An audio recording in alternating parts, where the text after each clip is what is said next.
Geoffrey Strangeways by Jill Murphy. Read by Andrew Sachs. Chapter 1. Geoffrey didn't want to go home. For this reason, he was dawdling along as slowly as possible without actually stopping altogether. In the end, even this idle pace seemed to be propelling him too hastily in the direction of his village, so he shuffled to a halt and looked for somewhere to sit down. The country lane was flanked by steep, grassy banks, with gnarled trees and weathered bushes growing all along the top. Halfway down the bank, one of these trees had rooted itself horizontally, just asking to be sat upon, so Geoffrey nipped up and wedged himself among the branches like a stork settling into its nest. It was late afternoon, on a baking hot day in June, and there was no wind to blow away the stale air wafting up in waves from the cracked earth road. Geoffrey was exhausted, having spent the entire day walking 10 miles to the nearest market town of Axington, trying to find work, and walking all the way back again.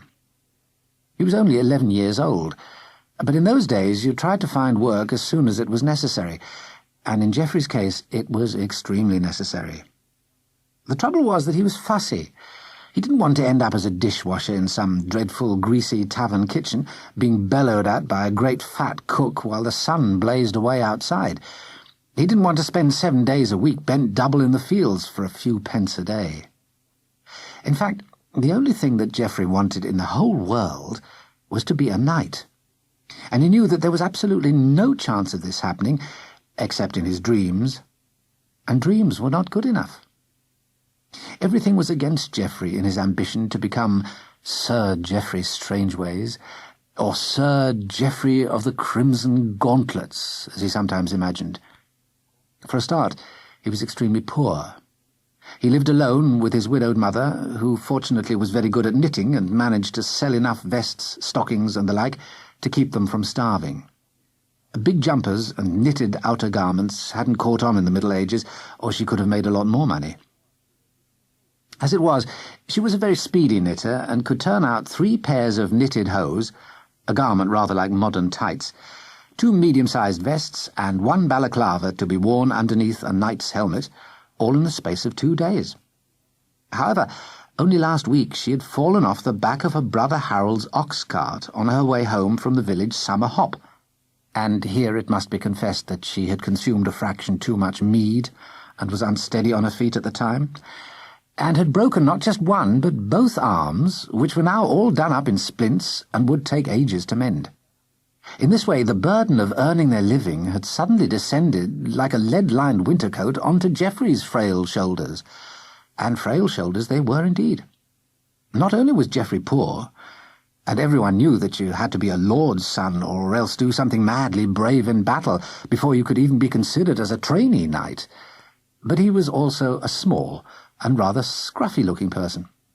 His clothing was either miles too large because of growing room, or miles too small because he'd grown out of them. Either way, he always managed to look absolutely dreadful, and his dark hair, sprouting in clumps of wild curls like an overgrown shrub, didn't improve the picture. He also had 1 front tooth missing where he had stepped on a rake, and it had leapt upright and bashed him in the face. In fact, he was unbelievably clumsy, driving his mother to distraction by dropping all her precious plates, accidentally tearing curtains from the wall, and even treading on balls of wool and yanking all the stitches from her ever-clicking knitting needles. All things considered, Geoffrey wasn't the sort of person who would instantly have sprung to mind as a likely candidate for knighthood. Geoffrey sat glumly in the tree with his bird-like legs dangling over the edge, thinking about the awful day that lay behind him. At Axington he had tried half-heartedly for 2 jobs that his mother had pointed out in the local news sheet. One was in a candlemaker's, and the other was in a bakery. To tell the truth, he hadn't exactly tried for either of them. "Now then, lad," asked the manager of the bakery, "what makes you feel that you're the right young man to come and work for me?" "I don't know," Geoffrey had replied, hands in pockets, trying to look as gormless as possible. "I suppose I couldn't think of anything else to do or something." He'd done the same at the candlemaker's, and as there were at least 15 youngsters applying for each position, all doing their best to look bright and hard-working, Geoffrey wasn't considered for one moment as a suitable applicant, much to his relief at the time. However, sitting in the tree, with his home village lurking round the next bend in the lane, he suddenly felt guilty, thinking of his poor injured mum waiting hopefully for her son to return with some good news. And he also felt hungry, for their food supplies were getting low, and he had eaten only a boiled egg and a lettuce sandwich during the whole day, which had begun at dawn. The shadows lengthened, and the birds began to sing in that extra loud way which they do in the early and late hours of the day. Geoffrey glanced up at the scarlet sun, large and flat, as if someone had cut it out of paper and pasted it onto the sky, and knew there was no more avoiding it. He would have to walk the last few yards and see his mother's face fall with disappointment when he told her that he didn't have a job. "I did try, Mother," he would say, looking at the floor, "but they didn't want me." Well, it wasn't exactly a lie. He had tried, inasmuch as he had walked 20 miles there and back for the interviews. As he clambered out of the tree, accidentally catching his threadbare sleeve on a branch and ripping it clean off the rest of his best interview shirt, he heard the sound of a horse and rider approaching. The whole of the lane, from the trees to the earth floor, began to vibrate as the rhythmic thudding of hoofs drew nearer, and Geoffrey could scarcely believe his luck when a knight, clad in full armour, on an enormous white charger, came thundering up the road and reined to a halt, next to him. Chapter 2. "Good evening, lad," boomed an unearthly voice through the closed visor. "Can you tell me, is this next village named Over Wallop on the Hill?" Geoffrey stood frozen with awe, half in and half out of the tree, his back towards the road, and his head turned almost 180 degrees like an owl. Words completely failed him as he gazed at the shining silver helmet and the cloak, which was made of brilliant green velvet with a huge golden rampant lion embroidered on the back. Chainmail was visible at the joints of the shining armour, and the wonderful white horse had obviously ridden fast and far, judging by the condition of its flaring nostrils and glistening coat. Not that you could see very much of the creature, for it was wearing a coat and face protector of the same design as its rider's cloak. Tied onto the back of the saddle was a profusion of bags and weapons, a sort of clipboard with writing on it, and a small wicker basket which appeared to contain a pigeon. The knight pushed back his visor, and Geoffrey saw a clean-shaven, sunburnt face of about 40 years old, with a long aristocratic nose and very blue eyes surrounded by laugh lines. "Can you not hear, boy?" asked the knight very loudly and slowly, thinking that Geoffrey must be the village idiot. Geoffrey snapped out of his trance. Oh, yeah, yes, sir," he burbled, forgetting that he was still in the tree, taking a step backwards and plummeting several feet onto the road. The horse shifted from one foot to the other, and Geoffrey jumped up and dusted himself down. His sleeve was still in the tree, and he felt rather ridiculous, with one skinny white arm sticking out of the mutilated shirt. The knight's eyes crinkled in amusement. He was used to small boys, and even grown men, going all weak at the knees at the sight of him. Being a knight in those days was a bit like being a famous actor nowadays. Everyone wanted to become a knight because it looked such a glamorous occupation. The knight looked down at the little boy, who was blushing from head to toe in his curious one-armed shirt, and felt a wave of sympathy towards him. "The next village, lad," he repeated. "Is it Over Wallop on the Hill?" No, sir," replied Geoffrey in a voice which sounded even squeakier than usual. "The next village is under Withy on the Marsh. It's my own village, sir, so I know which one it is. Over Wallop is 10 miles from my village. You go straight through and keep north through Little Roll Around and Great Roll Around, and you're there." "Are you hungry, lad?" asked the knight quite suddenly. I'm always hungry, sir," Geoffrey admitted with a smirk. He always smirked, his lips pressed together to hide the gappy front teeth.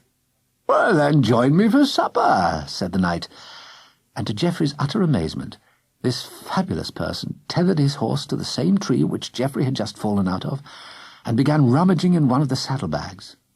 Geoffrey almost drooled with anticipation as the knight brought out a flask and several bulging paper bags. "Hold these a second, would you?" said the knight, shoving everything into Geoffrey's arms as he fiddled with some buckles and removed the gleaming helmet. "Ah, that's better," he commented, easing his cramped neck by moving it from side to side and running a hand through his hair, which was straight and black and rather slicked down from being pressed beneath a heavy helmet. "Ah, it's really not the day to be wearing this sort of stuff. I feel like a chicken being baked in an oven, and it takes about 10 years to get it all off, so I'm stuck in it until bedtime. Why don't you hop back into your tree and use your lap as a table, huh? I'll lean back against the bank here. The tree wouldn't last 5 seconds if I sat on it in this lot. Here, use this old bit of rag as a tablecloth." The old bit of rag was Geoffrey's sleeve, which the knight had taken from the branch and handed to him. Geoffrey's blush deepened. "If you please, sir," he said, feeling as wriggly as a caterpillar, "it isn't exactly a piece of rag. It's my sleeve, sir, and I have to take it home and sew it on, or I'll be in the most awful trouble." The knight burst out laughing, then hastily composed his face into a serious expression, for he was exceptionally courteous and considerate, as most knights are, in fact, and realized that he had hurt the boy's feelings by referring to part of his clothing as an old rag. "Oh, please forgive me," said the knight. "My eyesight is not as good as it used to be. If I had looked more carefully, I would have noticed that it was part of your shirt. It was only that one does not expect to see a sleeve hanging in a tree, and though I had noticed that your shirt had only one arm, I must confess that I thought it must be part of some new fashion you youngsters are wearing nowadays. Am I forgiven?" "Why, of course, sir," said Geoffrey, nearly fainting with pride that a knight should be asking him for forgiveness. "Right then," said the knight with a dazzling smile. "Up you jump and let's eat. I must be away before long." Geoffrey bundled the sleeve into his pocket and clambered up the bank, stroking the white charger's soft whiskery nose as he passed it by. The paper bags contained an entire chicken neatly cut into pieces, several baked lamb chops, a dozen cold roast potatoes, a whole loaf neatly buttered and fitted back together again, tied lengthways with a piece of string to stop the butter getting all over the place, 2 chocolate eclairs with cream which had got all over the place, and a large bag of nuts and raisins. The flask was full of Earl Grey tea. Geoffrey nearly wept for joy at the sight of it all. He and his mother could live on this supper for a week. As if reading his mind, the knight suddenly said, "Do you have any relatives at home?" "Only my mother," answered Geoffrey. "Then let's make up a little picnic for you to take home to her, shall we?" said the knight, stuffing 2 chops, several slices of bread, and one of the somewhat mangled eclairs into a bag. "Now, let's get on with it." The knight, who was the very model of chivalry, knew that Geoffrey would be too embarrassed to help himself, so he made a neat pile of bits and pieces on a paper bag as a plate and handed it to him. "That's for you," he announced firmly. "Thank you, sir," gasped Geoffrey. For a while there was no sound except for the birds still shrilling and singing good night to the world, the rustling and clanking of the charger as he shifted about restlessly, and the steady munching of 2 very hungry people. "Why are you going to Overwallop, sir?" asked Geoffrey through a mouthful of roast potato. Manners were not Geoffrey's strong point. "I'm on an assignment," said the knight. "What's that?" asked Geoffrey, who was eating so fast that he had given himself an attack of the hiccups. "It's when you're given a job to do," explained the knight, "and then, well, you go off and do it. Actually, I've got 3 assignments, and they're all in this county, so I'm going to do them one after the other." "Who gives you the assignments?" asked Geoffrey. "Well," said the knight, "I work for a big agency in Axington.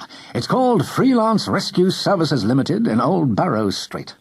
I expect there's an advert for it in that news sheet of yours. Give it here a moment. Have you heard of us?"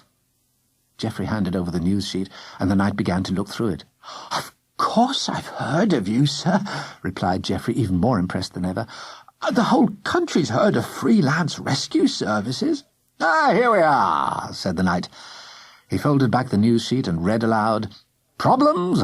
Then bring them to us at Freelance Rescue Services Limited, specialists in any distressing situation, established 125 years, dragons dispatched, damsels rescued from villainous uncles, wicked stepmothers, fiendish fathers, villages liberated from tyrants, ogres, giants, etc., any evildoer taken on, reasonable terms, weekly payments in cases of genuine hardship, team of expert knights at our disposal. Slightly higher rate for the famous Sir Walter of Winterwood. No commission too small. Motto, never turn back before the deed is done. Come to us at 12 Old Barrow Street, Axington, or we have a large stock of carrier pigeons at our disposal." "Gosh," said Geoffrey. "Oh, it must be wonderful to be one of the Freelance knights. Oh, I wish I was." "It's not all that wonderful, to tell you the honest truth," said the knight, pouring out a beakerful of tea and handing it to Geoffrey. "It's very exhausting work. Would you like to hear my schedule?" "Oh, yes, please," nodded Geoffrey, delighted to be spoken to as if he was a fellow knight sharing a tea break. The knight detached the clipboard from the saddle and looked at the list. "Job number 1, he read. "Ah, yes. Damsel in deep distress locked in a small tower south of Overwallop on the hill near Falcon's Perch. Clump of pine trees on ridge. Wicked uncle, guardian of damsel, camping in hut below." "Crumbs," said Geoffrey. "What'll you do to the uncle? Will you run him through? How will you get her out? Will you have to get a ladder?" "Well, for a start," said the knight, "there's usually a staircase inside a tower. I expect the uncle will have the key. It's only very occasionally that someone is shut up in a tower with no way in except the window. In fact, I only know of one case. Rapunzel, she was called. Oh, dreadful business, that. It isn't always a tower, either. Sometimes it's a shed or an attic of an ordinary cottage. Anyway, it rarely comes to violence with any of the captors. The sight of a knight with his sword at the ready is usually enough to frighten them out of their wits, and the whole thing is often settled over a cup of tea. Have you finished your tea, by the way? There's only one beaker, and I quite fancy a cup myself." "Would you like to finish mine for me?" said Geoffrey, who'd been sipping it with his nose wrinkled up. He was only used to straightforward kitchen teapot-type tea, and had never had anything fancy like Earl Grey. "It tastes a bit like perfume, doesn't it?" "Lovely stuff," said the knight, knocking it back in one gulp. Where was I? Oh, yes, damsels. Actually, my wife was a damsel in a tower when I first met her. Rescued her from her appalling grandfather. Boris the Brute he was called, and quite right, too. How on earth he ever had anything to do with such a perfect creature as my wife, I shall never be able to fathom. Anyway, it's all quite beside the point. Job number 2. Now, this one should be a piece of cake. Dragon's Lair in Rotcliffe. It's an old one, been empty for years, but there have been reports that fire and smoke have been spotted up there at night, and the villagers think there may be a new pair of the blighters come back to nest. I expect it's just some local lads mucking about having campfires and the like. I'll soon sort them out. Job number 3. Not so easy, this one. A very unpleasant ogre, name of Grob. Evil chap, one bloodshot eye slap bang in the middle of his forehead. Got the whole village of Rowanbank scared to go out of doors even in broad daylight. This might take a week, that one, and it might get nasty. Anyway, that's what it's all about, really, being a knight. Travel, tact, and toughness if necessary. My poor wife Elaine gets awfully fed up stuck at home with our 2 youngsters, worrying about me all the time. Still, at least she understands, having been a distressed damsel herself. "Who actually asks you for help?" asked Geoffrey. "It can't be the damsels in distress if they're locked up in their towers." Well, said the knight, in their case it's usually a villager who suspects something funny is going on, or the uncle's wife or something like that. But with the ogre, the mayor of the village had a meeting with the council, and they decided to call us in. They pay for us out of the taxes, you know. Same goes for the Dragon's Lair." The lane was fast disappearing into shadow, and Geoffrey could only make out the shape of the knight in the gloom. "Well," said the knight, "I really must be off now." He screwed up all the paper bags and shoved them into the largest one, then put them back into the saddlebag with the flask. "Don't forget your news sheets," he said, picking it up from where it lay in the branches and handing it to Geoffrey. Knights are very litter-conscious. "Now then, would you like a lift into the village as I'm going that way?" This was the crowning moment of Geoffrey's miraculous evening. The knight helped him up onto the vast charger, and they galloped off down the lane, Geoffrey hanging on around the knight's waist for dear life. "This is it," he thought to himself.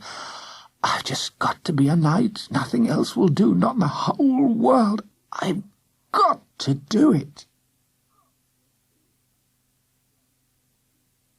Chapter 3.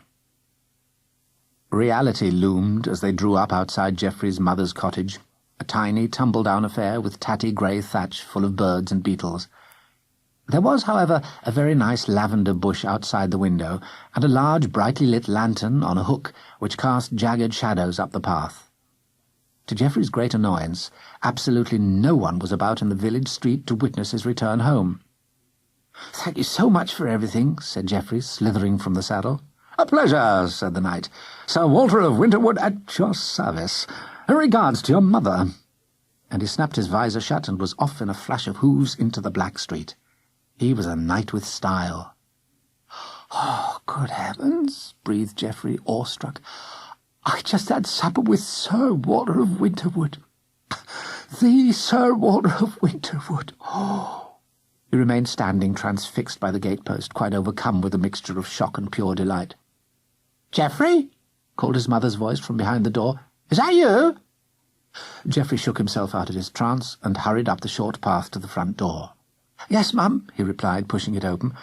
"Sorry I'm a bit late." "A bit late?" exclaimed his mother, looking extremely annoyed. "I've been worrying myself sick these past hours, and when it got dark, well, that's it, I said to myself. He's been set on by a band of cutthroats, and I shall be left all alone in the world." The look on her face suddenly changed from stern to indulgent. "Anyway," she continued, "you're home now, safe and sound." And she attempted to fling her arms around him, which was rather awkward, as her arms were encased in heavy wooden splints. Geoffrey felt extremely sore and bruised by the time she'd finished, but he knew how worried she'd been, so he bore it bravely. "Now then," said his mother, sitting down in the rocking chair by the fire, "sit yourself down. Tell me what you've been up to all this time. I'll make you some dinner in a moment.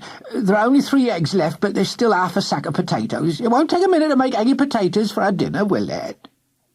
Geoffrey sat down on the low stool at his mother's feet, and as he did so, she caught sight of his mangled shirt.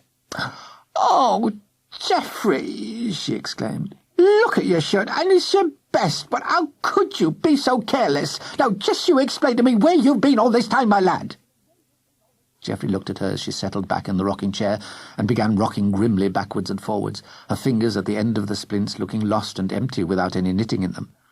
The firelight and the 2 lanterns hanging on either side of the room cast dancing shadows everywhere. Geoffrey's mother was very small. She was wearing a faded blue dress, a voluminous white apron, and a starched white cap with a frill around the front. Her unruly hair, exactly like Geoffrey's, only more so, escaped in corkscrews all around the edges. She was only 29, but looked much older from being overworked and half-starved so much of the time.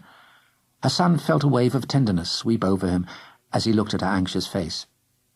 "I've been having supper with Sir Walter of Winterwood," he announced proudly. "Oh, really, Geoffrey?" said his mother. "I'm not a complete idiot." Geoffrey was rather taken aback by this. It hadn't occurred to him that she wouldn't believe him. "It's true," he squeaked indignantly. "Look here, I can prove it. He gave me some of our supper to bring home for you. Look." Geoffrey pulled the paper bag of food from his pocket and gave it to her. The contents were a little squashed, but still looked most appetizing to his mother, who had eaten only a boiled egg, a plate of porridge, and 2 raw carrots all day. "Oh, bless my soul," she gasped. "Where on earth did all this come from?" "I already told you," replied Geoffrey, feeling exasperated. "It's from Sir Walter of Winterwood. He stopped me in the lane to ask me the way, and then he offered me half his supper. Oh, Mother, he was so wonderful. Why, he treated me as if I was a knight myself. Oh, I wish I was. I'd be so brave doing all those deeds. Yes, dear," said his mother fondly. "But did you get either of those jobs we saw in the news sheet?" "Well, actually, no, I didn't, as a matter of fact," mumbled Geoffrey. "Oh, Geoffrey," said his mother in heavy tones, "what will become of us? You know I can't get knitting again for ages yet, and we'll just starve if you don't get something soon. It's all very well spending half the day chatting with Sir Walter Wonderful, or whatever his name is, but, oh, Geoffrey." And she began to cry, very quietly, her tears dropping neatly into the paper bag on her lap. Geoffrey felt so awful that in a moment of lunacy he decided to pretend he had found some work after all. It's all right, Mother," he exclaimed. Don't cry anymore. I did get a job, and it's far better than those boring old ones I was hoping for. Sir Walter was so impressed by me that he told me to come along to the agency tomorrow morning, and he'd make sure I was taken on. Truly? Asked his mother, wiping her eyes with the hem of her apron, a watery smile hovering uncertainly at the corners of her mouth. Absolutely, truly, but cross my heart, Geoffrey reassured her, the matter now completely out of hand. He said I'd go far, a young fellow like me, and that the agency would be proud to have me.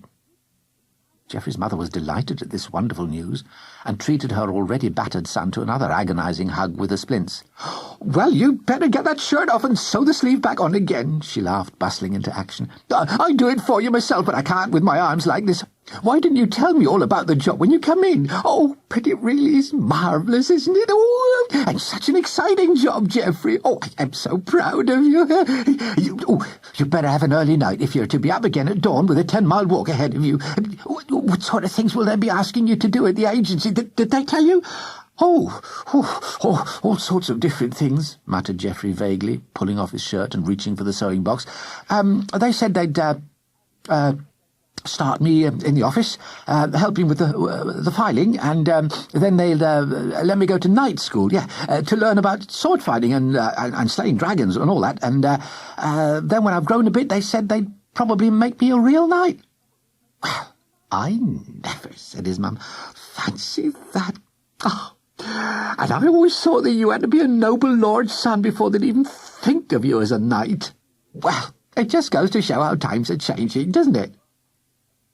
Geoffrey bent over the needlework to hide his guilty face as his mother prattled happily on. Now he'd really done it. He'd just have to set off the next morning and try to persuade them at the agency that they needed yet another office boy or groom. Even as he thought about it, he knew it was an impossible task. The only chance he stood was if Sir Walter was there, but Sir Walter had said that he might be away for a week. Anyway, he'd only shared his food with Geoffrey. Nothing had been said about a job. Lying in bed that night, listening to the night rustlings in the thatch, he found it impossible to sleep as he imagined coming home the next day and admitting that the whole thing had been a lie. That's the trouble with lies. Just tell one, and then you have to tell a whole string of the beastly things, and before you know where you are, you've backed yourself into a corner with no way out. Perhaps this is why mothers always get quite beside themselves about lies. You can sulk, have tantrums, lose things, break things, even swear. But a lie is guaranteed to light the fuse of any mother, however tolerant she may be under normal circumstances. Chapter 4. Almost as soon as Geoffrey had fallen asleep, old Mother Redpath's cockerel blasted the village awake with his self-important crowing. In fact, it sounded more like someone being strangled than the tidy cock-a-doodle-doo of a storybook fowl. It shrieked unpleasantly from the garden next door. "Oh, shut up!" muttered Geoffrey crossly, as he dragged his aching limbs out of bed and groped around for his clothes, which were in a pathway of heaps from the side of his bed to the door. He followed the trail out of the room, pausing to put on the garments as he went. His mother was already up and bustling about in the kitchen. It was amazing the tasks she could accomplish with her arms and fingers held completely rigid in their splints. When Geoffrey entered the room, he found her putting the kettle on the hob, holding it deftly between her stiff arms, rather as a Dutch doll might if it could. The fire was already blazing merrily. Goodness knows how she had managed that.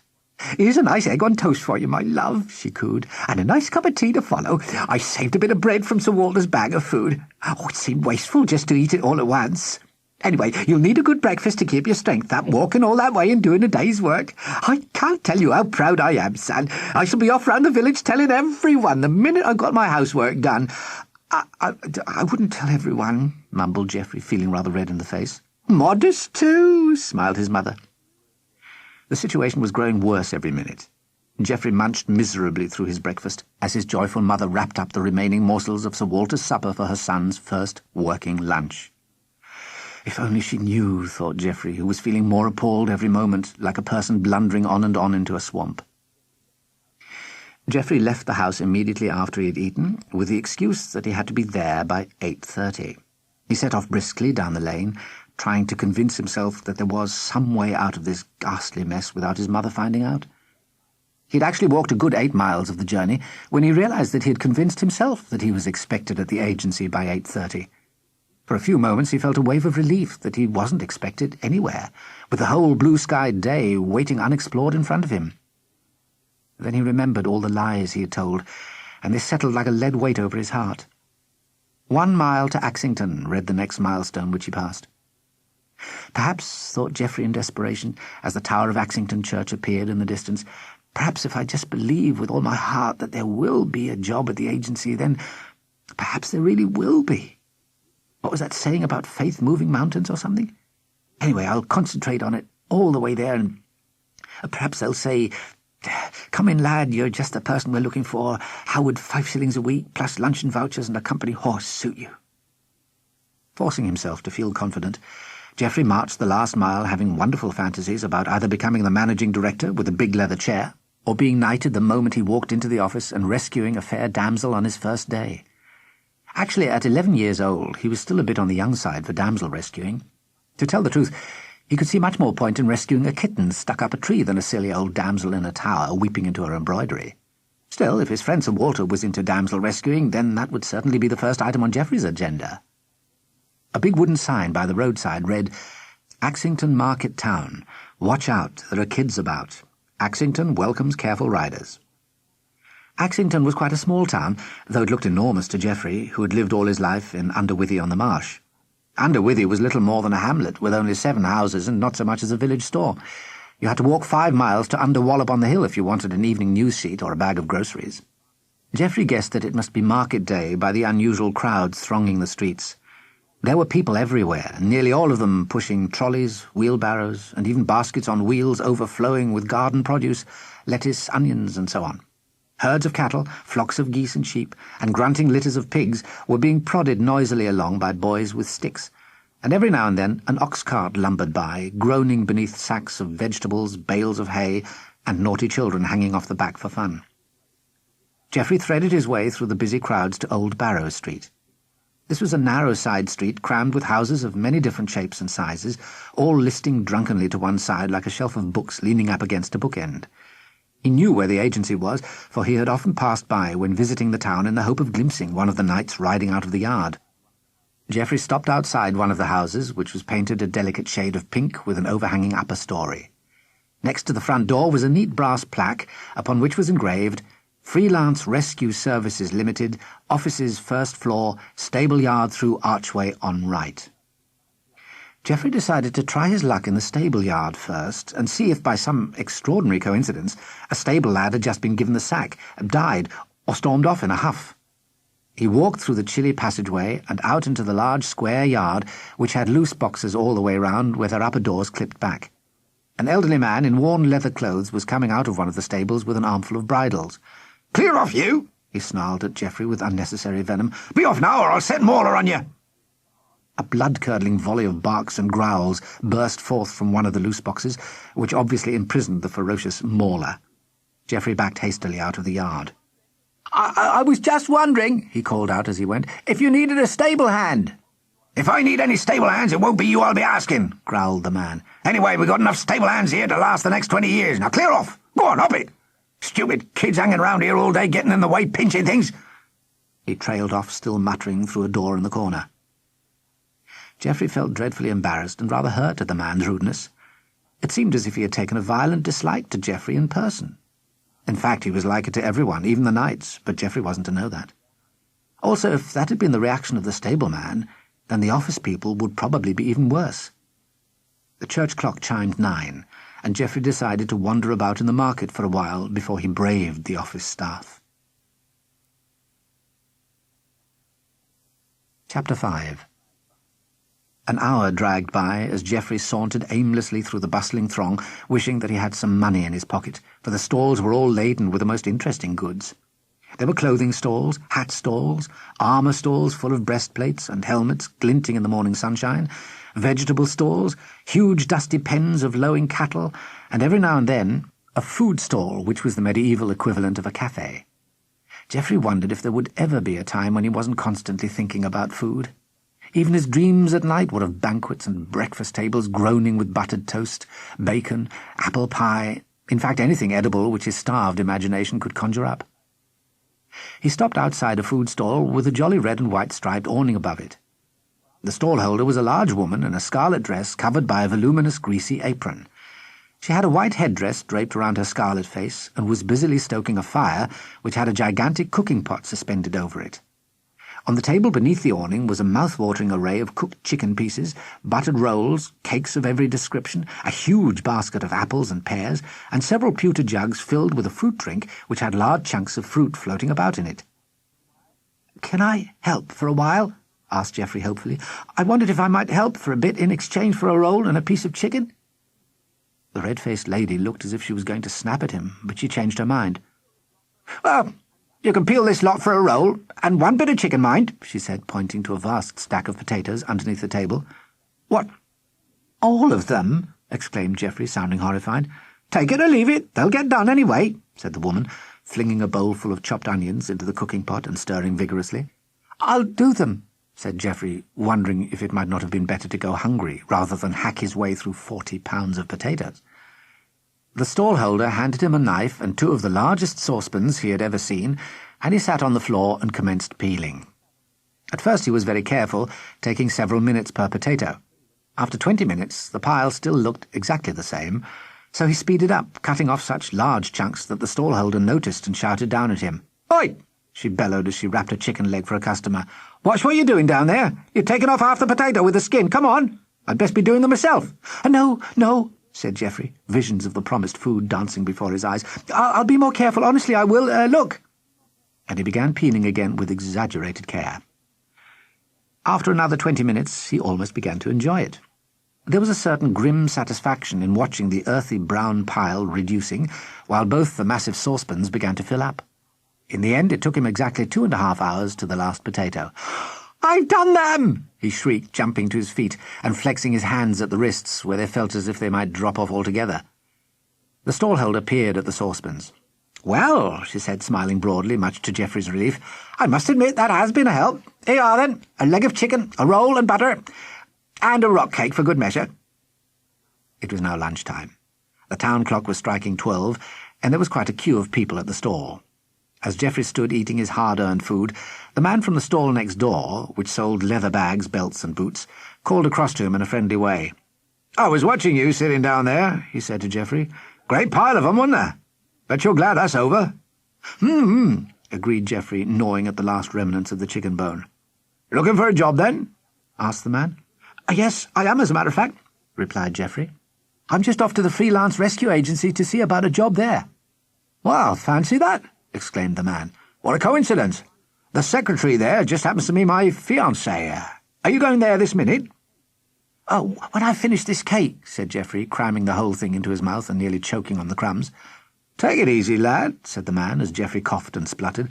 "Goodness, I've never seen anyone eat so fast. Now then, will you take a note to the agency for me? My fiancée's name is Matilda. She's the only secretary there, so you can't miss her. And she's wearing a big ruby engagement ring. Well, actually, it's only glass, but it looks like a ruby. Anyway, she'll be wearing it. Would you do that for me?" Geoffrey nodded, his eyes still watering from the coughing fit. The man wrote a hasty note, which he rolled into a scroll and tied with a leather bootlace. He also pulled an apple from his pocket and tossed both the note and the apple across the counter. "Here, catch," he said. Geoffrey missed and had to crawl about on his hands and knees to retrieve them from beneath the food stall. "Thank you, sir," he said, tucking the scroll into his shirt and the apple into his pocket. "I'll be off this minute." When he reached the agency at Old Barrow Street, Geoffrey boldly marched up the front steps and pushed open the heavy front door before he had time to get nervous. Inside there was a table with a vase of wilting flowers on it, and a wooden notice on the wall with an arrow pointing up the winding staircase. The notice read, "Freelance Rescue Services Limited, Enquiries, First Floor." Opposite the notice was a door upon which was stencilled, "Copy Room." The door was slightly ajar, and Geoffrey could see 2 young women bent over an enormous table, writing busily with quill pens. The table was piled high with bundles of paper all clipped neatly together, bunches of quill pens stuffed into jars, and dozens of pots of different-coloured inks. Geoffrey climbed the staircase to the next floor. Here he was confronted by a small landing and a door with "Freelance Rescue Services Limited" printed on it in gold letters. "Enquiries, please knock," said a smaller notice fixed to the wall. Geoffrey knocked. "Enter!" called a cheerful voice from inside. Geoffrey's heart lifted at the sound of the welcoming voice, and he opened the door and went in. Chapter 6. Geoffrey found himself in an extremely cluttered office. 3 of the walls were covered from floor to ceiling with shelves, all so heavily laden with books and files that it seemed a miracle they were still attached to the brackets. The 4th wall was completely covered by a cage, divided into literally hundreds of pigeonholes. Some of the holes were empty, and others contained sulky-looking pigeons, either asleep or preening their feathers. There were labels on each pigeonhole displaying the name of a town, such as Bristol, Western Area, or London, Eastern End. There was a small hole in each cage which led to the outside world. Geoffrey imagined how draughty the office must be in the winter, though on such a sweltering day it provided a pleasant cooling breeze. In the centre of the room was an enormous desk, almost hidden under an untidy mass of filing trays, envelopes, papers, an abacus, quill pens in holders, ink pots, a 3-branched candlestick, and even a bag of sandwiches. Geoffrey could only just see the top half of the lady who had told him to enter. She glanced up over gold half-spectacles, her face framed by a wimple, which is a sort of scarf wrapped round the head that ladies often wore, and one of those tall pointed hats topped by a veil, which were the height of fashion in those days. As Geoffrey approached the desk, a huge dog sprang out unexpectedly from the knee-hole, barking and jumping up playfully. It was attached to a piece of stout rope which was in turn tied to the desk leg, but as the rope was ridiculously long and could have walked the dog at least 3 times round the desk, it was no use at all for keeping the creature under control. Closer inspection by Geoffrey revealed that it was an oversized puppy with shaggy dark fur, a long wolfy nose, small circular golden eyes rather like a teddy bear's, and a tail of inordinate length and furriness which created such a draught with its wagging that papers and envelopes fluttered to the floor in the breeze. "Lancelot!" called the lady. "Stop it at once! Get down!" Lancelot took no notice at all, and proceeded to prance and twirl around the visitor, until the lady emerged from behind the desk and whacked the leaping puppy smartly with a rolled-up scroll of papers. This brought Lancelot to his senses, and he slunk back under the desk in a tangle of rope, paws, and tail. "Sorry about that," said the lady, settling back into her seat behind the desk. "Now then, may I help you?" Well, yes, actually," said Geoffrey vaguely. "I just thought, well, I was wondering if you might possibly have any jobs going, perhaps." The secretary laughed. "Oh, dear," she said.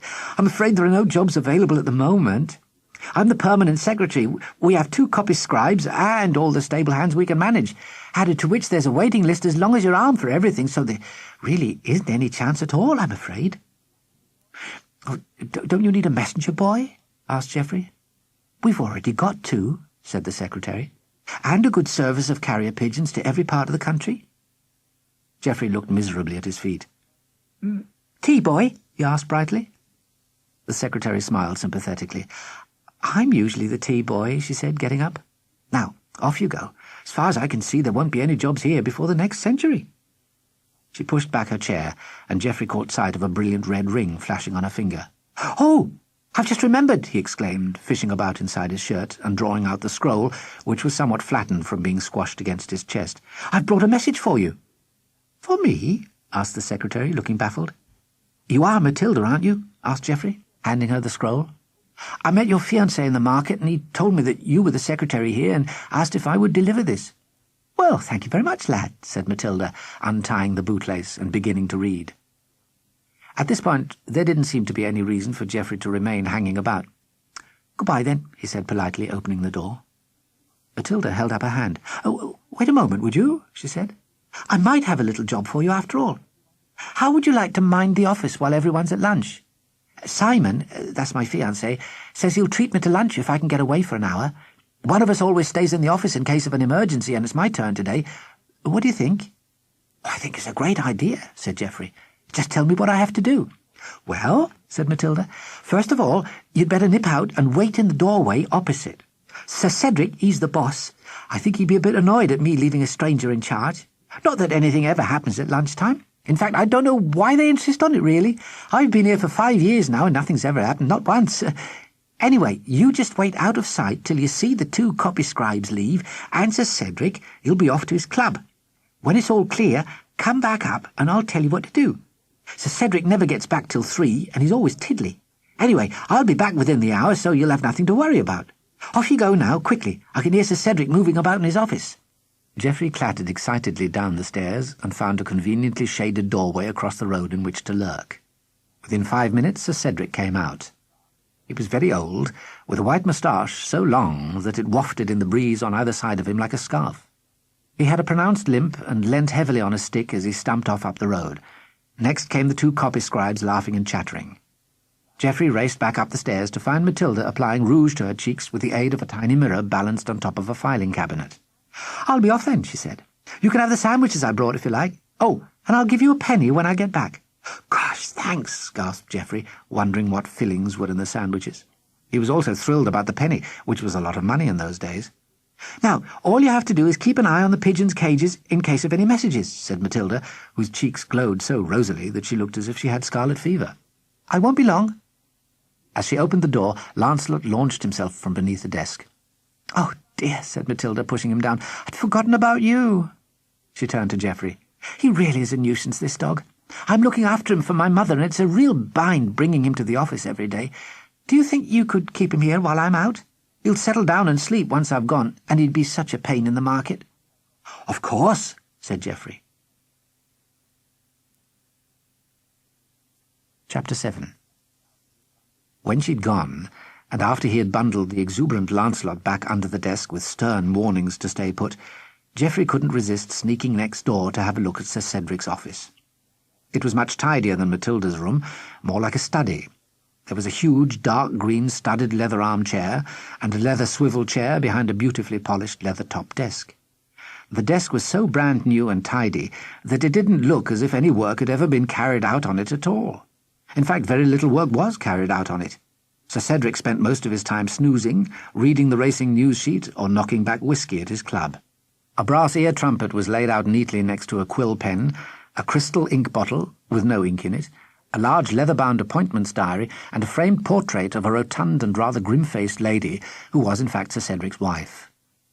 All round the walls were paintings of knights. There were portraits of knights, knights on horseback, knights off horseback, knights slaying dragons and shinning up towers with damsels waving at the top, and there was even a group portrait of all the freelance knights sitting together in a row, rather like a school photograph, with Sir Cedric in the centre, looking very ancient and venerable. One wall was entirely given over to certificates of merit, with coloured rosettes and seals dangling from them. The room gave the impression of a cross between a successful riding establishment and an art gallery. Geoffrey backed out and sat down at Matilda's desk. To his absolute joy, he suddenly realised that he was still clutching the bag of sandwiches. Even better, he remembered the apple given to him by Matilda's fiancé, which was still in his pocket.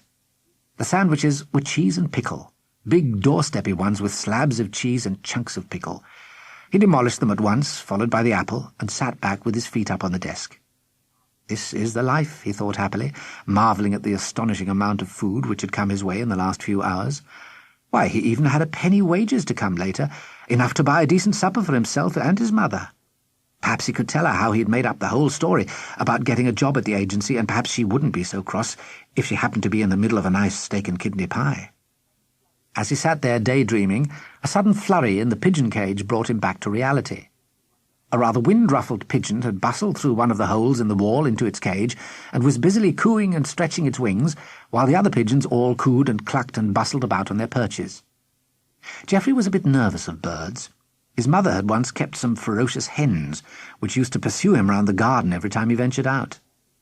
He cautiously opened the cage door, and the pigeons sprang at the opening in a great flurry of beating wings, scratching claws, and pecking beak.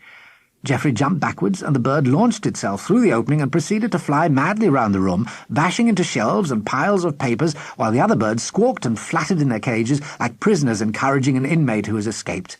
The dreadful puppy joined in gleefully, leaping up to try to catch the bird and knocking over a large potted plant and a bottle of black ink as it did so.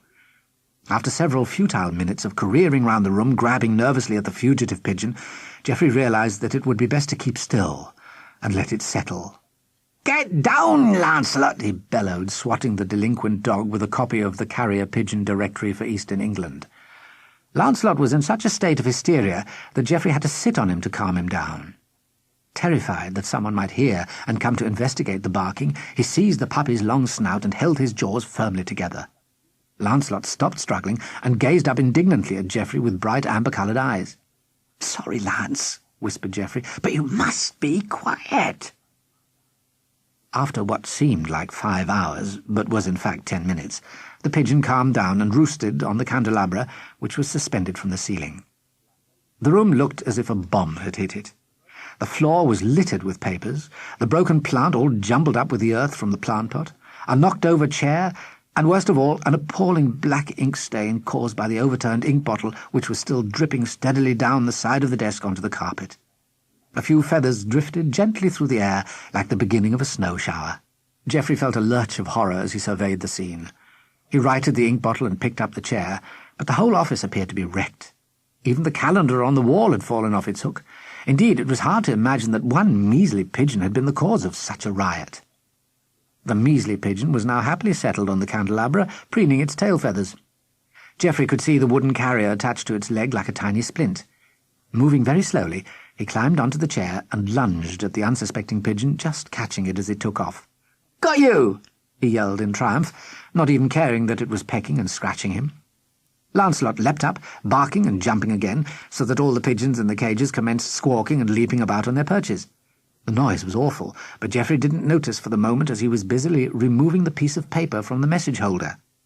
Once he had done this, he suddenly noticed that the pigeon was pecking away at his hands and hastily let it go. It flew back to the candelabra, where it sat in a hunched and sulky huddle. Geoffrey wasn't too brilliant at reading, and he had great difficulty in making out what the message said. He wasn't helped by the fact that the writer was not too brilliant at spelling either. The message said, "Send reinforcements. Sir Walter has been bopped, knocked on the head by the evil ogre Grob, who will eat him if we are not quick. Please send more knights to save his lordship. He is in the ogre's cave. Send help at once." All Geoffrey's brain power was needed to decipher this message. He sat down on the chair, frowning with concentration, and tried desperately to work it out. At first he thought reinforcements was refreshments. Then he saw Sir Walter on the next line, and he realized that it was his Sir Walter. Knocked on the head was not too difficult, as this was how Geoffrey would have spelt it himself. The next part about the evil ogre Grob was fairly simple, but he got a bit stuck on the crossed-out knights and knits, mistaking knights for nighties, knits for some sort of knitting, and nights as something to do with night-time. "This is very odd, Lancelot," he said to the puppy, who was lying on Geoffrey's feet, his tail draped in the inky patch on the carpet. "It says something about an ogre eating Sir Walter, and we have to send nighties or knitting and refreshments at night. That can't be right, can it?" Rereading the note, letter by letter, it gradually dawned on Geoffrey that refreshments was, in fact, reinforcements, and knights referred to knights of the armoured variety. "Good heavens, Lancelot!" he gasped. "Sir Walter is about to be eaten by the evil Grob that he told me about. How dreadful! I must go and get Matilda at once." He leapt to his feet and rushed to the door. Lancelot sprang after him, nearly strangling himself on the rope and spraying ink from his tail all over the place. "Oh, come on, then," said Geoffrey. "I suppose I'll have to take you with me."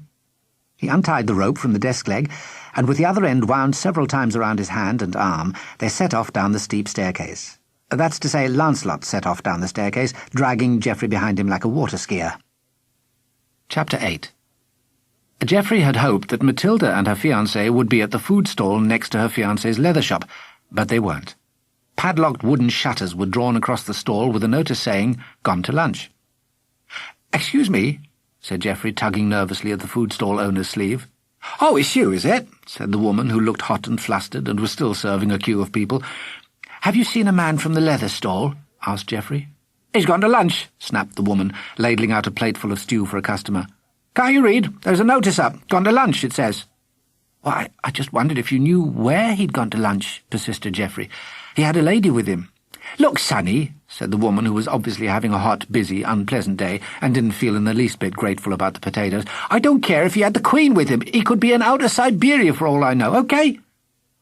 Embarrassed, Geoffrey slunk away into the crowd, dragging Lancelot with him. Lancelot was no help at all. The only thing that interested him was investigating all the rubbish in the gutters. Geoffrey looked in half-heartedly at another food stall several streets away, then decided that there was no alternative but to go and help Sir Walter himself. Send help at once, the message had said. Why, Sir Walter might even now be part of Grob's lunch. He looked about him and saw an ancient donkey and cart tethered to a vegetable stall. The owner had just removed a large sack of carrots and was heaving it inside. Geoffrey hastily untied the donkey's reins and jumped onto the seat, hauling Lancelot up beside him. "Gee up!" he bawled. The donkey appeared to be stone deaf, and didn't even twitch an ear, let alone begin to move, but the owner heard, and bellowed at Geoffrey, "Oi, you young oi, get down off there this minute, or you'll be sorry!"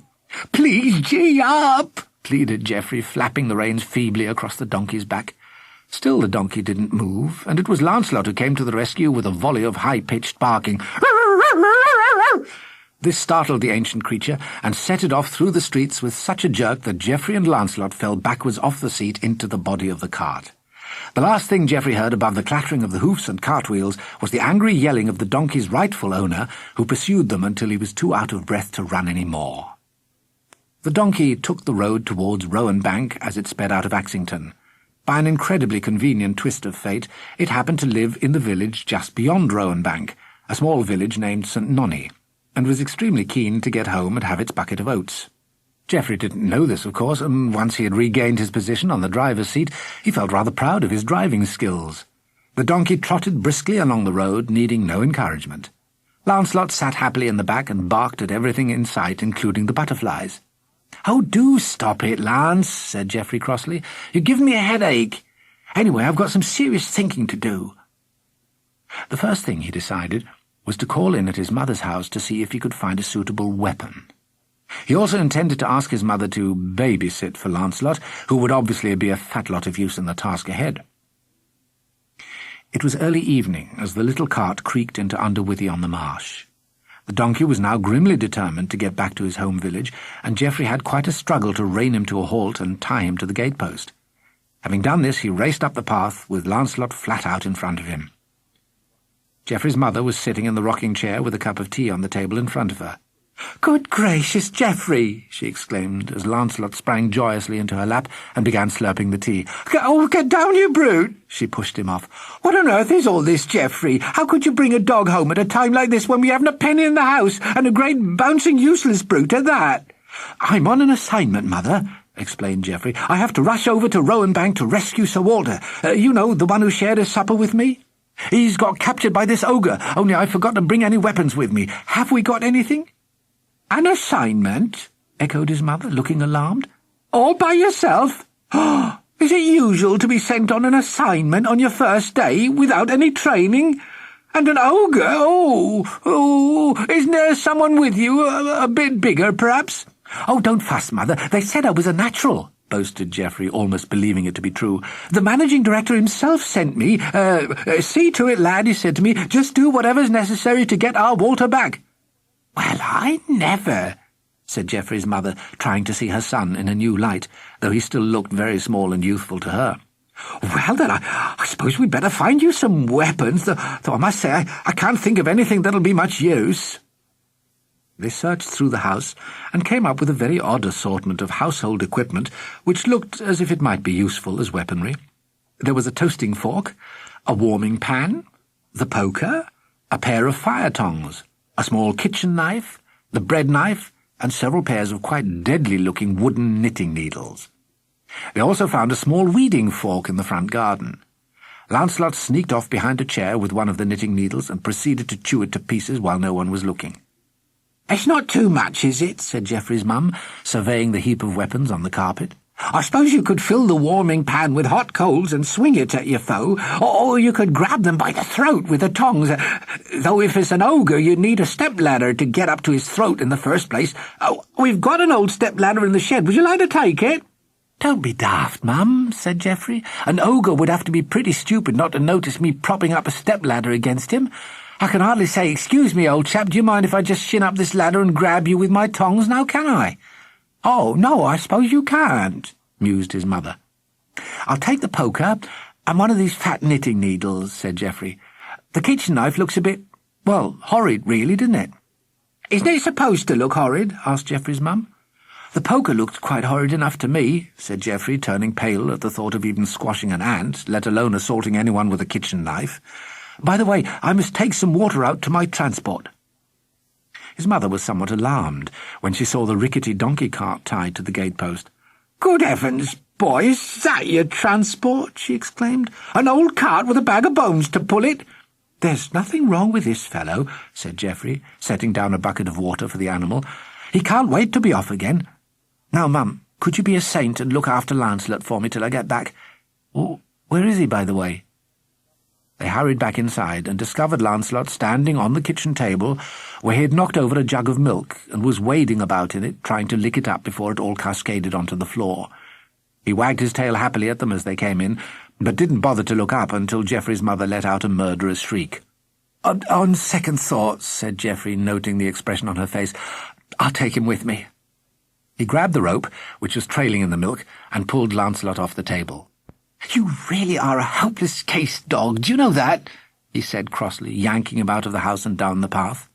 "Goodbye then, son," said his mother, as she watched him climb into the cart with a poker and knitting needle stuck bravely in his belt. "I'm sure you'll be all right. Come by on your way back and tell me what happened, won't you? Don't forget now." "I'll bring Sir Walter himself to tell you," promised Geoffrey, as Lancelot jumped up beside him. "Would you untie the reins for me?" His mother untied the reins and tossed them up to him, but before they reached his hands the donkey had set off at a cracking pace, homeward bound for St. Nonny and his bucket of oats. Geoffrey waved until his mother was out of sight.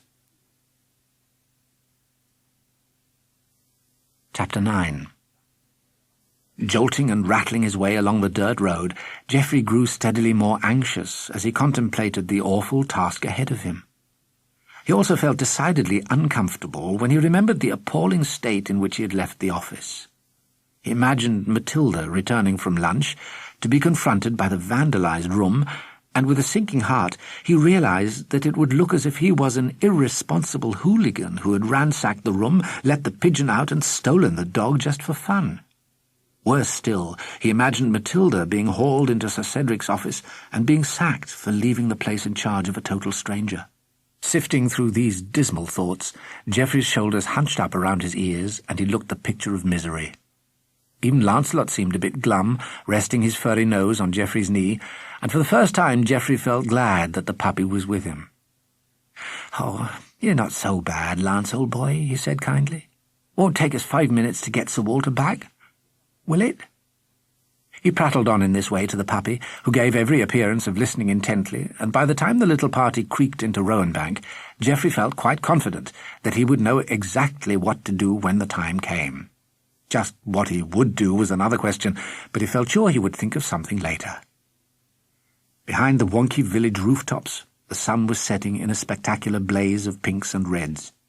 Geoffrey had expected the village to be crowded with anxious people milling about awaiting reinforcements, but the place seemed to be completely deserted. Halfway down the main street, a door slowly opened about 2 inches, and Geoffrey could see half a suspicious-looking bearded face and a hand around the edge of the door. "Psst," hissed the man. "You there! What you think you're doing? There's an ogre on the prowl!" A hot blast of fear shot through Geoffrey's chest as he came out of his daydreams and realized that the evil Grob might actually be lurking round the next corner. He reined in the donkey with great difficulty, for the poor creature knew that its home village was only half a mile away and was more determined than ever to get back. The only way to stop was for Geoffrey to jump into the road and lean back against him while hanging onto the reins as tightly as he could. To make matters even worse, Lancelot had taken great exception to the man's furtive behaviour and had begun to bark frantically from his perch on the driver's seat. Being rather a nice dog at heart, he had grown very fond of Geoffrey in their short time together, and decided that his new master needed defending from this gruff stranger. "Lancelot, for heaven's sake!" exclaimed Geoffrey in exasperation, realizing what an incompetent picture he was presenting to the man behind the door.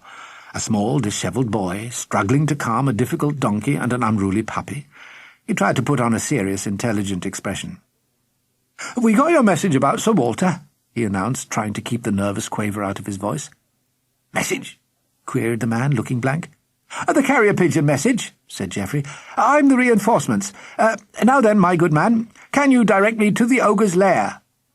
"Bless my soul," exclaimed the man, opening the door another inch to get a better look. "Reinforcements, eh? Bit young, aren't you, son?" "I just look young," said Geoffrey, feeling peeved at the man's lack of confidence in him. He had imagined the entire village turning out to cheer his arrival. "How old are you?" asked the man suspiciously. "I'm 17, as a matter of fact," said Geoffrey, embarrassed. "I qualified early at night school. Just because I'm small doesn't mean I'm not capable. Now, you better tell me where I can find this ogre's lair. Sir Walter may be being eaten at this very moment." "Where's your armour, then?" asked the man, beginning to sound nasty. "Look, this is ridiculous," exclaimed Geoffrey. "Will you please just tell me where the ogre's lair is, or do I have to ask at another house?" "Lancelot, shut up!" He aimed a blow at Lancelot, who leapt into the back of the cart looking deeply offended. "Well, sonny," said the man, opening the door properly, "if you're really sure about this—" He stepped into the street and pointed to a hill rising steeply behind the village. "See those wild-looking trees up there, lad?" he said, pointing to a clump of trees curved sideways by the wind, almost at the top of the hill. "Well, when you get up close, there's a cave just round to the right. That's the ogre's lair. He'll be lighting the fire for his dinner soon, so you should be able to spot it easily. He really is an enormous fellow, you know, at least 20 feet high, and that dreadful eye rolling about. Gives me the shudders just thinking about it." "Well, thanks for your help anyway," said Geoffrey, trying to sound briskly confident. At the same moment, the struggling donkey gave an almighty lunge and bolted down the street. Geoffrey had to run flat out for several minutes before he caught up enough to jump aboard. Lancelot was delighted to have his master back. He'd barked encouragingly from the cart as Geoffrey had panted along behind, and now he pounced into his lap and began to wash him thoroughly. Get off!" ordered Geoffrey, shoving the whirling mass of ears, paws, and pink tongue off the seat. Just leave me alone for 5 minutes, can't you?" Lancelot lay down flat like a sheepdog, with his nose neatly between his paws, trying to look cute. Geoffrey didn't notice. He was too preoccupied with trying to get his breath back and wondering what on earth he was going to do. The Ogre's Hill was closer to the village than it looked, and they reached the foot of the hill within a quarter of an hour. "This is it, Lance," said Geoffrey, feeling scared out of his wits. He dragged on the reins and managed to halt the determined donkey with much bucking and straining. "Well then, boy," said Geoffrey, picking up Lancelot's rope and winding it round his hand. "Here we go." Lancelot took this quite literally, and leapt out at once, hauling Geoffrey several yards up the hillside behind him. The wily donkey swiftly took advantage of the situation and set off at a rate of knots. Geoffrey watched in horror as his getaway vehicle disappeared forever in a cloud of dust. "You stupid dog!" snapped Geoffrey, jerking at the rope. "Sit down, you stupid, idiotic, mangy cur! You great lolloping lump! Look what you've done!"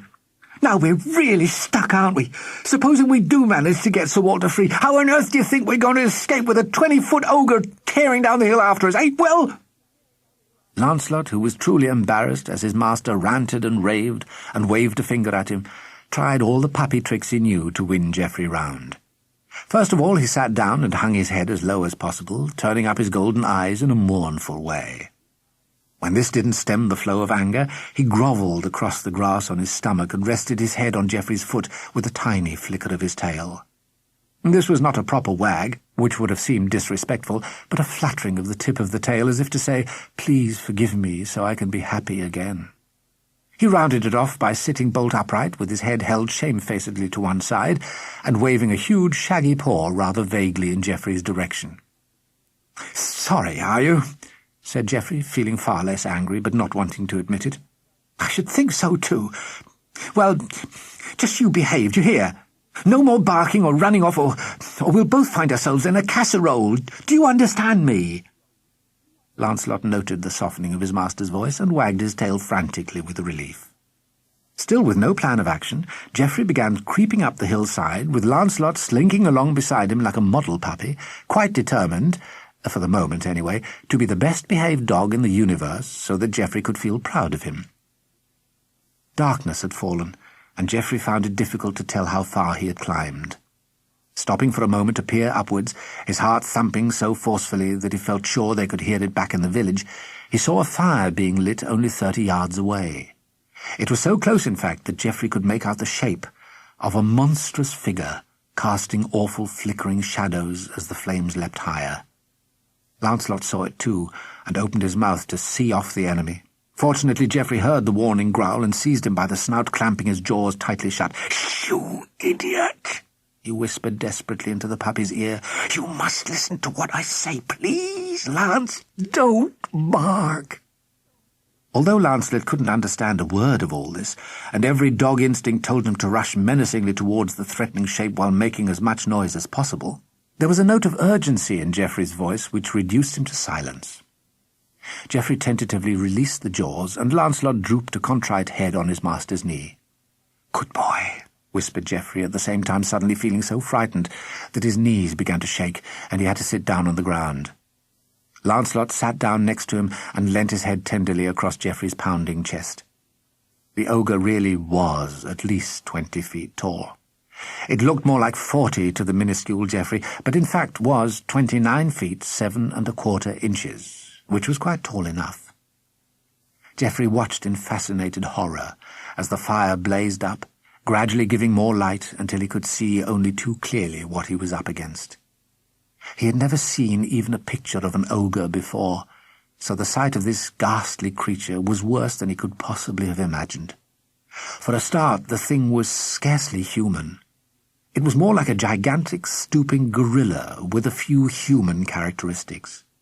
In the centre of its wrinkled forehead was the one eye which everyone had told Geoffrey about. It was actually a human sort of eye, with a bag underneath it and an eyebrow on top of it. But this only made matters worse, as the rest of the face was like a cross between an ape and an old potato. It had massive shoulders and long arms from which dangled huge, claw-like hands, and it was covered from head to foot with rather moth-eaten-looking grey fur, except for its face. It was wearing no clothes at all. Somehow Geoffrey had imagined that it would be exactly like a large man except for the one eye. He'd even remembered Sir Walter's words about tact, and had envisaged persuading the ogre to sit down and have a reasonable discussion with him. "Now, look here, old bean," he would have said in a sincere voice, "this is all a bit silly, really, isn't it? Why don't I just snip off and buy you a couple of oxen and a few sheep for your dinner in exchange for Sir Walter? How about that? Fair enough, eh?" But he could now see quite clearly that there would be no chance of any sort of discussion with this shambling monster. The flames leapt higher and higher, lighting up the curved trees and the mouth of a cave in the rocks.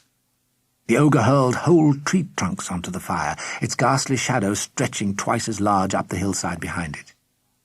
To Geoffrey, crouching in the darkness, it seemed as if he was watching a terrifying scene on a stage. The creature began to grunt and roar as it threw more fuel onto the blazing pyre. Watching transfixed, Geoffrey had completely forgotten about Lancelot. The roaring of the ogre proved too much for his dizzy puppy brain. Here was his new master beside him, and there was the decidedly threatening enemy making decidedly threatening noises. There was no doubt about it in Lancelot's mind. His master needed defending at once.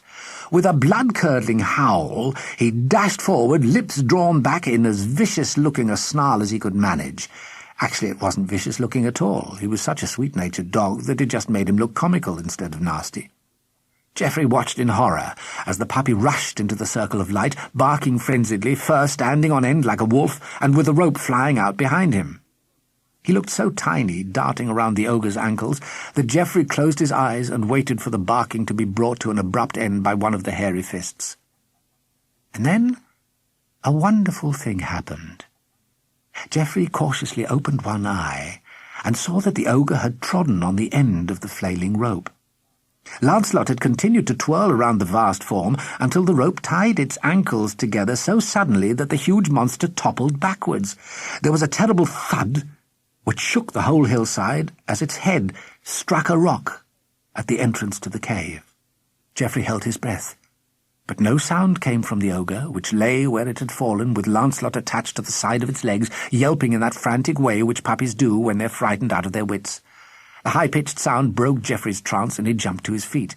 "It's all right, Lance, I'm coming," he yelled, rushing towards the firelight. "Good boy, good dog, it's all right." Chapter 10. Much to Geoffrey's relief, the ogre didn't move at all as he worked to untie the rope from the collar around Lancelot's neck. Unfortunately, the knot was pulled very tight, and there was only a short piece of rope free from the ogre's legs, which meant that the poor dog's head was held flat against the ground. It didn't help matters that Geoffrey's fingernails were bitten to the quick, and Lancelot was so beside himself with fright that he kept trying to bite his rescuer. "Stop it, Lance!" ordered Geoffrey, pulling his hands away to avoid the snapping white teeth. But poor Lancelot was in such a state that he was literally foaming at the mouth, and Geoffrey could see that it would be best to leave him for a few minutes to calm down rather than have all his fingers bitten off. He wondered how much time he had before the ogre became conscious again, and crept cautiously along the side of the prostrate form until he was level with the repulsive head. The face was turned slightly away from him, with its one eye partially open. Geoffrey froze in his tracks when he noticed this, thinking that the ogre might be waking up, but there wasn't a flicker of movement from the eyelid. As Geoffrey peered at the thick neck, which was only lightly covered in fuzz, and the rope-like veins standing out on the taut surface, it occurred to him that they weren't pulsing as veins usually did. The more he looked, the more he noticed that nothing was moving at all. The chest wasn't rising up and down. The eyelid wasn't fluttering. There wasn't a single twitch or sign of life anywhere. In fact, the only thing moving was Lancelot, who continued to flap about next to the ogre's leg like an exhausted fish out of water. Moving very slowly, Geoffrey nervously prodded the ogre's shoulder. There was no reaction, so he stood on tiptoe and felt around on the side of the head for an ear. There was a small crumpled ear lurking beneath the shaggy fur. Geoffrey pushed the fur aside, screamed into the ear as loudly as he could, and jumped back hastily in case the monster suddenly rose up roaring. But it didn't. Geoffrey edged his way forward again and gingerly placed his foot on the somewhat springy ear. Using it as a foothold, he hoisted himself onto the face, where he knelt down next to one of the cavernous nostrils. This was extremely brave of him, considering the fact that the ogre might have been bluffing, and flipped him into its mouth with one swift movement. Using both hands, Geoffrey pushed the eyelid right back and saw that the eye had rolled up into the head. He turned to the nostrils and held his hands up to feel for the breath. Considering the size of the brute, its breath should have been like a hurricane. There wasn't even a breeze. There was no breath at all. "Oh, Lancelot," gasped Geoffrey to the squealing puppy. "It's dead." And then he burst into tears. This took him completely by surprise, for it swept up inside him like a sudden storm, and he sat down on the ogre's cheek and cried like a small child, open-mouthed and knuckling away at his eyes to try to make himself stop. But it didn't stop for quite a few minutes. The tears spurted from his eyes like a fountain, partly out of sheer relief that he was safe, and partly out of horror that anything at all, let alone anything quite so large, should have been killed. Then he began to laugh when he thought about the worst-trained dog in the universe killing the most feared ogre in the land. This odd mixture of laughter and tears is in fact the true meaning of hysterics, which is when you're so shocked or upset that your emotions get all jumbled up and you aren't quite sure whether whatever has happened is sad or funny.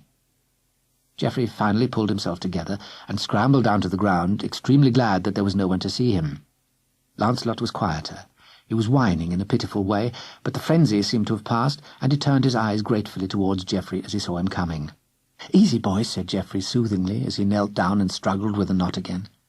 But it really was no use. His nails were non-existent, and the knot would have to be cut. As he pulled and tugged, wishing he had a sword, he suddenly remembered Sir Walter. Sir Walter! That's why he was there, to rescue Sir Walter. He'd actually forgotten all about him during the excitement. "It's all right, Lance," he said, his voice still trembling. "I'll be back in a minute. Don't worry now." He ran to the mouth of the cave and peered in. It was pitch dark, so he went to the fire and pulled out a branch which had just caught a light and took it with him as a torch. The entrance led into a tunnel. It smelt dreadful, which was hardly surprising, as the floor was littered with suspiciously human-looking bones and bits of indefinable carcasses. Geoffrey could hardly believe how brave he was being. He felt as if he were dreaming, holding his nose with one hand and the torch with the other. "Sir Walter!" he called, his voice echoing in a sinister way from the damp, rocky walls. "Sir Walter, are you in here?" The tunnel opened out into a chamber, which was in an even worse state than the passage. It was literally knee-deep in evil-smelling bones, and in one corner was a pile of rotting vegetation which was obviously the ogre's bed. "Sir Walter!" called Geoffrey, holding the flaming branch high above his head. Beginning to lose heart, he was moving slowly around the grisly chamber, examining every crevice and pile of bones, when he saw something move. Whatever it was completely hidden from view underneath a particularly nauseating pile of rotting matter. As he watched, the surface of the pile gave a slight swell, like a breathing chest. In fact, it only moved once, and so slightly that if Geoffrey hadn't been looking in that direction at the time, he might never have seen it. He hurried over and stuck the lighted branch into a rib cage, which was conveniently jammed between two boulders.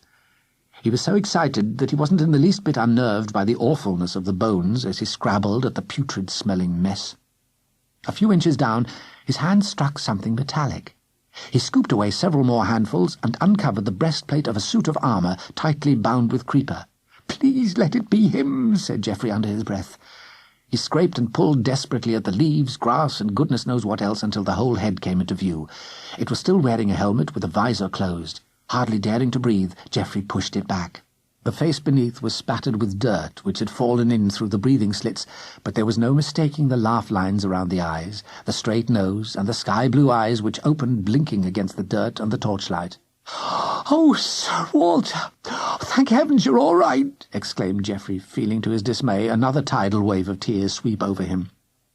But before he had time to start apologizing, Geoffrey was astonished to see tears begin streaming from Sir Walter's eyes, making long streaks down his dirty cheeks and dripping into the back of his helmet. This was the last straw for Geoffrey, who gave up all attempts to be brave and manly, and the two of them grizzled away unashamedly for several moments. After a while, they both stopped. "I'll have you out in a jiff, sir," sniffed Geoffrey, wiping his nose on his sleeve, which was the only thing available. "Bless you," croaked Sir Walter weakly. "God bless you." "I'm sorry to cry, sir," said Geoffrey, examining the creeper, which was tied in the most complicated way. "It's just, well, I thought you might be dead." Sir Walter smiled. "So did I," he said good-humouredly. "It's a mercy this visor was down. It held the worst of all this muck off my face so I could breathe. Oh, can you get me out of here? Am I tied up? Is that why I can't move?" "I'm afraid you are, sir," said Geoffrey. "You're tied up with creeper, and the knots are very tight. I haven't got a knife, sir, and your sword seems to be missing." "Have I still got my boots on?" asked Sir Walter. "Yes, sir," said Geoffrey. "Good," said Sir Walter. "Feel down the side of the left-hand one. There should be a tiny pocket-knife in a little pocket down there." Geoffrey found it. It was a beautiful silver knife in the shape of a fish, with engraved scales and a blade folded back into the body, the edge by which you pulled the blade out forming the dorsal fin. Geoffrey had some trouble extracting the blade because of his lack of nails, but he managed it at last and sawed away at the creepers until they were all cut. Sir Walter sat up in the flickering torchlight and took off his helmet. "Well," he said, easing the back of his neck, I really thought I was done for that time. I don't think I could have lasted much longer down there.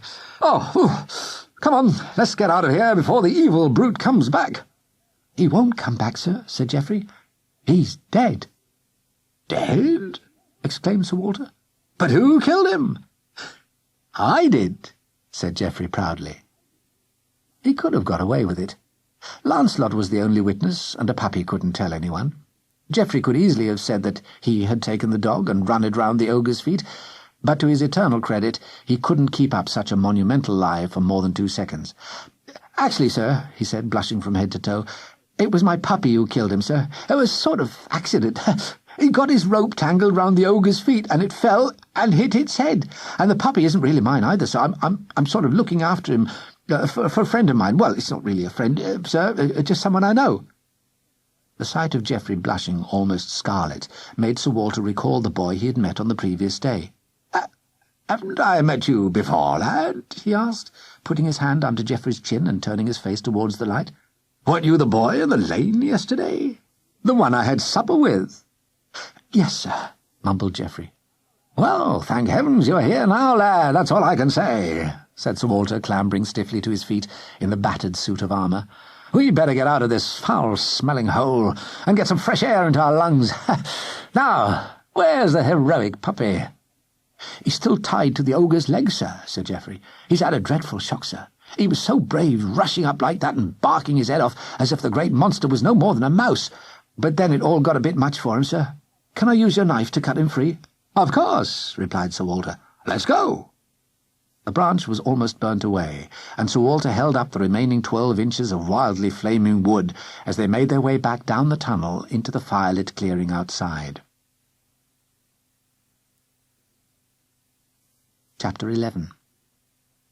Lancelot had given up the struggle and was lying still, whimpering softly.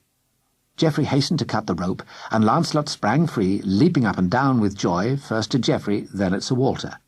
In the end, he was in such a state that he grabbed himself by the tail and proceeded to tear round in circles. Geoffrey and Sir Walter watched, laughing.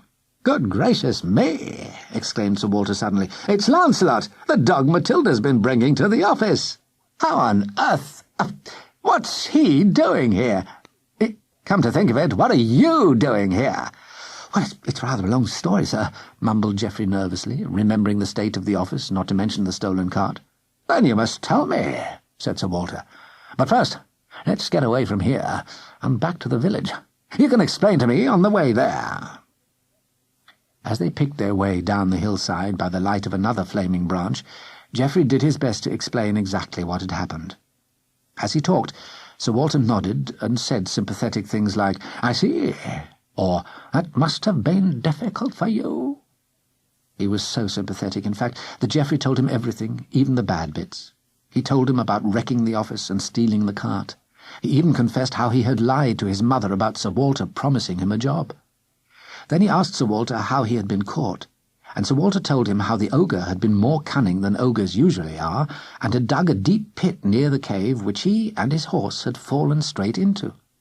The ogre had eaten the horse for tea.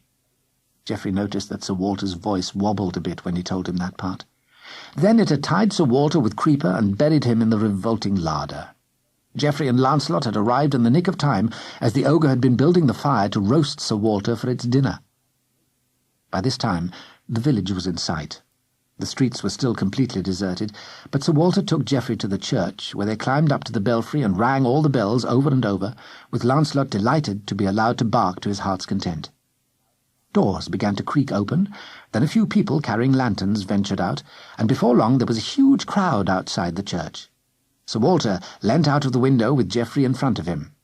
"The ogre is dead," he called out. "There is nothing to fear any more. This lad came and saved me with his dog. Remember his name, Geoffrey Strangeways. You will hear great things of him in years to come."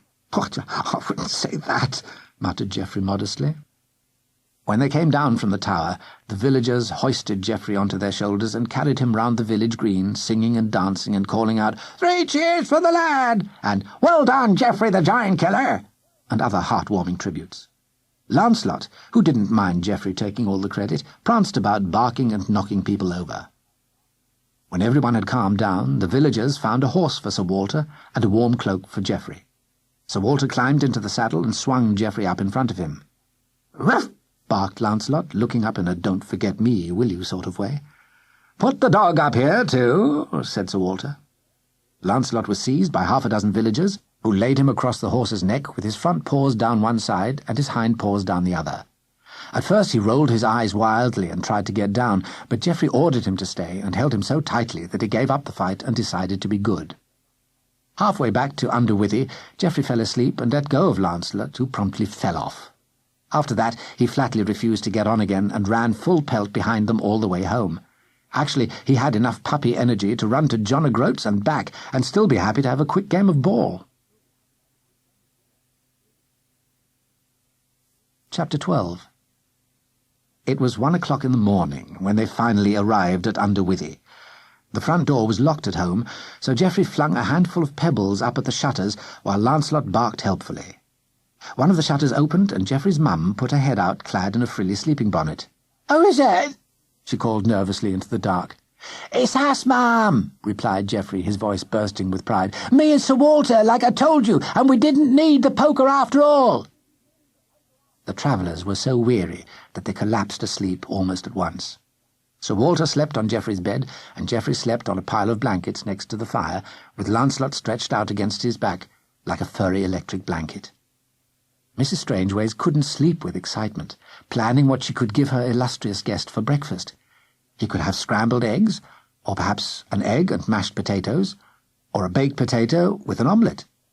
It was a bit limiting when you only had 2 eggs and half a sack of potatoes. She would have to sneak down and warn Geoffrey to say he'd have his breakfast later. Then Sir Walter could have the 2 eggs without being embarrassed. She finally fell asleep in the middle of wondering if she could beg a piece of ham off old Mother Redpath next door. They all got up late. Sir Walter only wanted a cup of tea, insisting that he never had breakfast. Mrs. Strangeways didn't know whether to be relieved or disappointed, as she decided on fried eggs and chips. She did, however, boil up a kettle and give Sir Walter a basin of hot water and some soap so he could wash the earth and general grime from his face. He'd been too exhausted to do any washing the night before. "Well," said Sir Walter as he finished his second cup of tea, "I think I'll be on my way now." Geoffrey's heart suddenly plummeted into his battered old leather boots. "You'd better take Lancelot with you, sir," he said, pulling the puppy to his feet by the collar. "They'll all be worried sick about him." "Not when I tell them he's found a new home with you," said Sir Walter. "You would like him, wouldn't you?" "Oh, yes," said Geoffrey, realizing much to his surprise that he had grown completely attached to the animal. "But Matilda's mother, won't she be upset?" "Quite the opposite," said Sir Walter.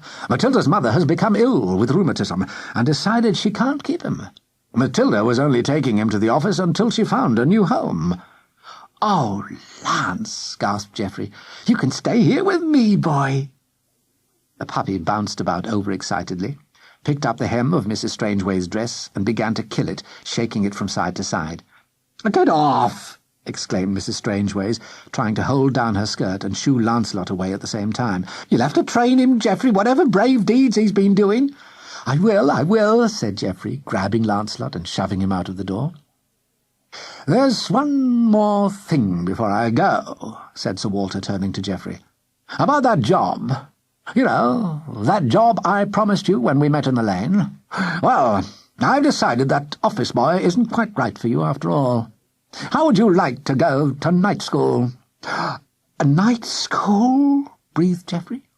"But you have to be... Well, there aren't actually any peasants at night school." Sir Walter laughed. "I shall sponsor you, my lad," he continued. "You could start next term in September. My old school, Axington Armour-Bearers, is an excellent one. Oh, goodness, we had some times there. They've even still got the same wizard in the spells and sorcery department. He must be 190 by now. He was positively ancient in my day. And you'd be taught jousting and riding and falconry, all that sort of stuff. Well, what do you think?" "I think it sounds marvellous," said Geoffrey. Then a rather dismal thought occurred to him. "The only thing is, sir, I've got to get some paid work till Mother gets better so we can have something to live on." "Ah, that's settled then," said Sir Walter. "If money's your only worry, I'll pay you to polish up all my armour once a week until your mother is fit again. With a bit of luck, those arms will be healed by September, and even if they aren't, you can carry on polishing my armour each week until they are better. What do you think, Mrs. Strangeways?" He turned politely to Geoffrey's mum, who was looking rather nonplussed in the rocking-chair. "Oh, I'm sure they will be better by then, sir," she said faintly. "But, sir, I was going to send him back to the village school in Greater Roll-Around when my arms were better. There's all that uniform to buy for a grand school like the armour-bearers, sir. I could knit him one, of course, sir, but he might feel a bit, well, different next to the other boys." "My dear Mrs. Strangeways," said Sir Walter kindly, "you would not have to pay for anything if I sponsored your boy to go there. I shall take care of it all. School fees, uniform, board and lodging. You really would have nothing to worry about." "Oh, sir," gasped Mrs. Strangeways as this amazing information sank in. "Oh, sir, you really are too kind to us. Oh, say thank you, Geoffrey." "Thank you, sir," said Geoffrey. "It's nothing," said Sir Walter. "It's the very least I can do in return for my life. Now then, I really must get back to the office and explain to everyone what's been going on. When I've made all the arrangements for the school, I'll send you a letter by carrier pigeon to the post office at Overwallop. You'll have to keep checking to see if it's arrived, probably not till next week." Geoffrey's mum was so overcome by all the kindness and the thought of her own boy going to such a marvellous school that she couldn't think of anything to say, and rocked back and forth in the rocking-chair smiling weakly. Sir Walter solemnly bade her good-bye, even gallantly kissing the fingertips which stuck out of the end of the splints.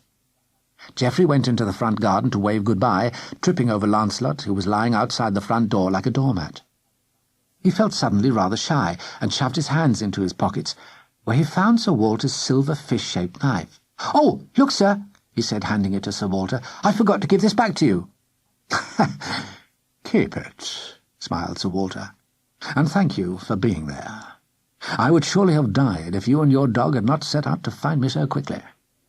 Now come along to the agency next Saturday, and Matilda will show you where my armour is kept, so that you can polish it all for me. Oh, and don't worry about the office. They won't mind a bit of a mess in exchange for one of their nights. Watch out for my letter at the post office. Take care now."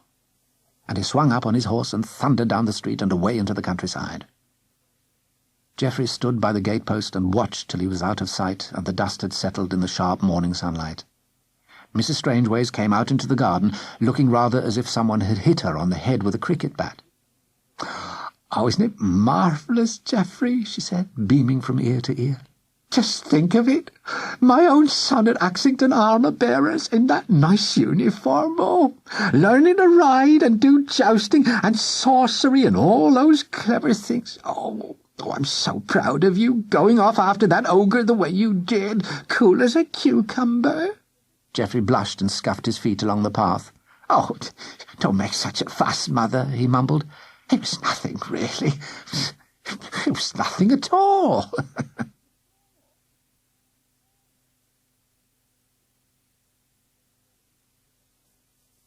That was Geoffrey Strangeways by Jill Murphy, read by Andrew Sachs.